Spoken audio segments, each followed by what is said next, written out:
नमस्कार। आप सभी का पुनः इस कार्यक्रम में स्वागत है। पिछले कार्यक्रम में आपको मैंने बताया था कि जन्म कुंडली का जो प्रथम भाव होता है लग्न, उससे क्या-क्या चीज़ हम विचार कर सकते हैं।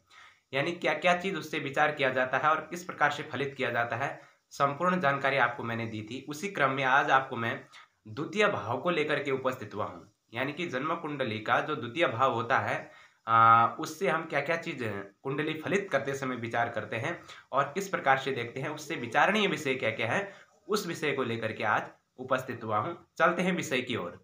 जैसा कि आप देख रहे हैं इस कुंडली में ये जो भाव है, यह द्वितीय भाव कहलाता है और इस भाव की जो संज्ञा होती है, इसे कोई धन भाव भी कहता है और इसे द्वितीय भाव भी का भाव की संज्ञा भी दी गई है और इसे वाणी का भाव भी कहा गया है।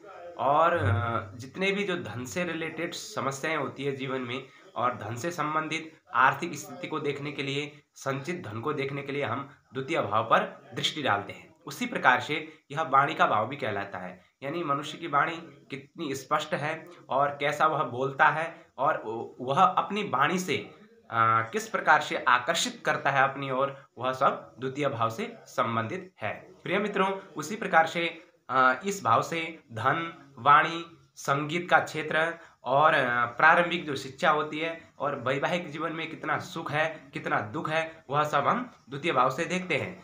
उसी प्रकार से जो आर्थिक स्थिति में देखा जाए तो आय का विचार तो एकादश भाव से किया जाता है। यानी 11वें भाव से आय का विचार होता है, इनकम का विचार होता है इंसान का। उस इनकम से कितनी संपत्ति उसने संचित करके रखी है और जो संचित धन है वह हम द्वितीय भाव से ही देखते हैं। उसी प्रकार से जब द्वितीय भाव का जो स्वामी होगा, जो आप देख रहे होंगे इस कुंडली में, इस भाव में जितने अंक की राशि होगी, उस अंक का जो स्वामी है, जिस इस राशि का जो स्वामी है, उसका स्वामी और द्वितीय भाव, इस भाव पर शुभ ग्रह बैठते हैं और बृहस्पति यदि कुंडली में मजबूत होता है तो वह इंसान धनवान होता है। इस भाव से हम विचार करते हैं इस प्रकार से। और उसी प्रकार से वही विपरीत रूप से इस भाव पर क्रूर ग्रह की दृष्टि पड़ जाए या इस भाव पर क्रूर ग्रहों का संबंध हो या शुभ स्थिति ना बन रही हो, तो वहीं पर आर्थिक स्थिति में वह तंग रहता है। वह व्यक्ति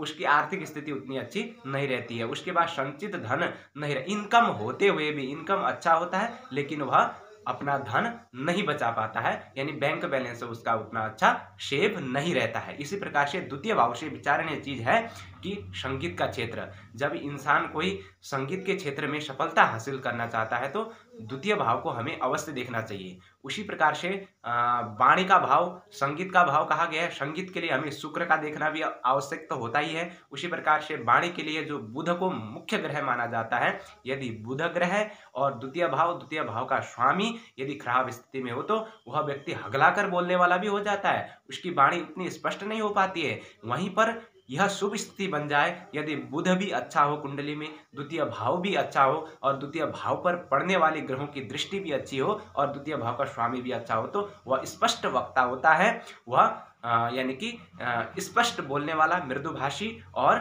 संगीत के क्षेत्र में, कला के क्षेत्र में एकदम अच्छा माना गया है। उसी प्रकार से पैतृक संपत्ति का विचार भी इसी द्वितीय भाव से किया जाता है।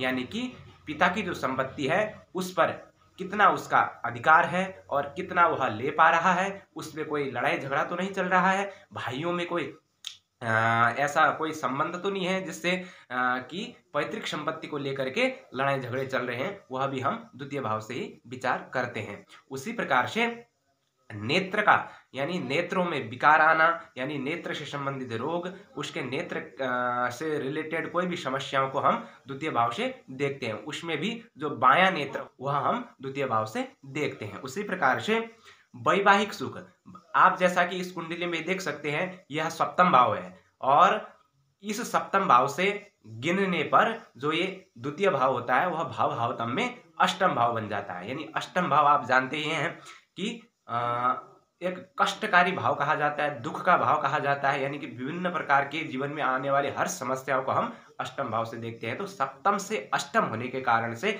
जब इस सप्तम भाव को आप देख सकते हैं, सप्तम भाव को यदि हम लग्न में स्थापित कर दें तो द्वितीय भाव अष्टम में आ जाता है।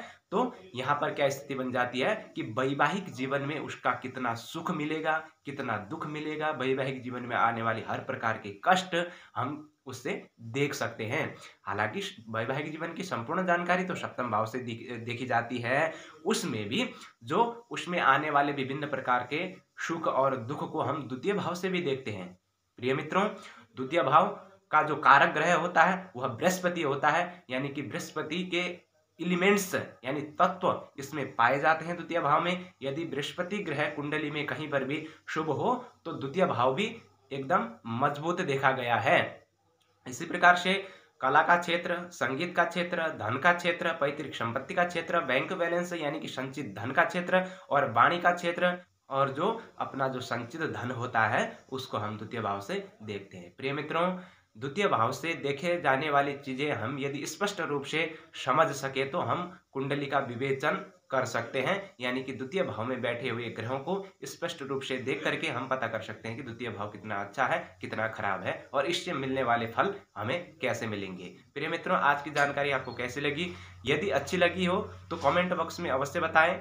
अगले कार्यक्रम में एक नए विषय को लेकर के पुनः हाजिर होऊंगा। तब तक के लिए इजाजत दीजिए। नमस्कार।